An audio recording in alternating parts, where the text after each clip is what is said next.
நமஸ்காரம். ஸ்ரீமதி ராமானுஜாய நமக. ஸ்ரீமத் வரவரமுனையே நமக. ஸ்ரீசைலேச தயாபாத்திரம் தீபக்தியாதி குணார்ணவம் யதீந்திர பிரவணம் வந்தே ரம்யஜா மாதரமுனிம் லக்ஷ்மீநாத சமாரம்பாம் நாதயா மனமத்தியமம் அஸ்மதாச்சாரிய பரியந்தாம் வந்தே குருபரம்பராம் யோ நித்யமச்சுத பதாம்புஜ யுக்மருக்ம வியாமோகத ஸ்ததிதராணி திரிநாயமேனே அஸ்மத்குருர் பகவதோ தயேக சிந்தோகோ ராமானுஜஸ்ய சரணோ சரணம் பிரபத்தே. இன்னைக்கு நாம திருப்பாவையில் அனுபவிக்க போகும் பாசுரம் 6வது பாசுரம்.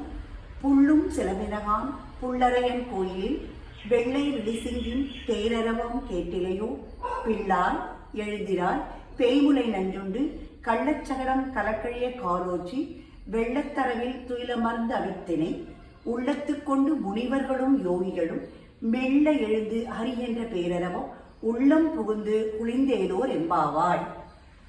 திருப்பாவைனாலே வேதம் அனைத்துக்கும் வித்தாகும்.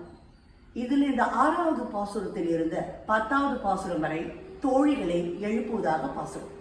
ஒரு தோழி நல்லா தூங்கிட்டு இருக்கா. விடிஞ்சாச்சு என்பதற்கு அடையாளமாக பறவைகளின் சப்த மொழி கேட்கலையா, பெருமாள் கோயிலில் முழங்கும் சங்கநாதன் கேட்கலையான்னு ஆண்டாள் அவளை எழுப்புறார். தூக்கம் ரொம்ப முக்கியம்தான். ரொம்ப அதிகமாகவும் தூங்கக்கூடாது, ரொம்ப கம்மியாகவும் தூங்கக்கூடாது. சாப்பாடும் தூக்கமும் திட்டமாக இருந்தால் தான் யோகம் சித்திக்கும். உடனே ஆண்டாள் என்ன பண்றாள்? பிள்ளாய் எழுதிராய் என்று உற்சாகப்படுத்தி எழுப்புகிறாள்.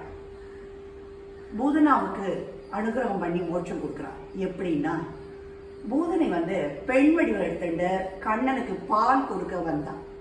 அப்போ கண்ணன் என்ன பண்றாருன்னா, அமைதியாக பால் கொடுக்குற மாதிரி அமைதியாக உயிரை குடித்து அவளுக்கு மோட்சம் அளிக்கிறான்.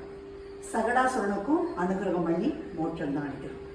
ஆனா இது எதுவுமே தெரியாத மாதிரி திருப்பாற்கடலில் அமைதியா தூங்குற மாதிரி படுத்துட்டு பள்ளி கொண்டு இருக்கார் நம் பெருமாள். காத்தால எழுந்திருக்கும் போதே நம்ம கைகளை தேய்ச்சி பார்த்தோம்னா எழுந்திருக்கணும்னு சொல்லுவான். அதுக்கு ஒரு ஸ்லோகமே இருக்கு. கராகிரே வசுதே லக்ஷ்மி கரமத்தியே சரஸ்வதி கரமூலேத்து கோவிந்தா பிரபாதே கரதர்ஷனம் அப்படின்னு ஒரு ஸ்லோகமே இருக்கு. அதே மாதிரி அந்த காலத்துல முனிவர்களும் யோகிகளும் கூட ஹரி ஹரி ஹரி அப்படின்னு தியானம் பண்ணிட்டே தான் எழுந்துட்டு இருக்கான். ஹரி ஹரி ஹரின்னு சொல்லும் போது உள்ள குளிர்ச்சியா இருக்கு. வெளியிலே மார்கழி மாதத்தால குளிரா இருக்கு. உள்ளத்துல ஹரி என்ற சப்தத்தால உள்ள குளிர்ச்சியா இருக்கு. எப்பவுமே நம்ம உள்ள குளிர்ச்சியா தான் இருக்கணும், வெப்பமா இருக்கக்கூடாது. குளிர்ச்சி எப்படி தெரியுமா ஏற்படும்? ஹரி ஹரி ஹரி நாம சொல்லிட்டே இருந்தோம்னா எப்பவும் உள்ள குளிர்ச்சியா இருக்கும், உற்சாகமாகவும் இருக்கும். ஸோ பறவைகள் கூவுறது, சங்கநாதம் கேட்கறது, முனிவர்களும் யோகிகளும் தியானம் பண்ணிட்டு பகவான் நாம சொல்லிட்டே எழுந்துருக்கா. அதனாலும் நீயும் எழுந்துருன்னு ஆண்டாள் எழுப்புறா. நாளைக்கு என்ன சொல்லி எழுப்புறான்னு நாளை கேட்கலாம். ஆண்டாள் திருவடிகளே சரணம். ஆழ்வார் எம்பெருமானார் ஜீய திருவடிகளே சரணம்.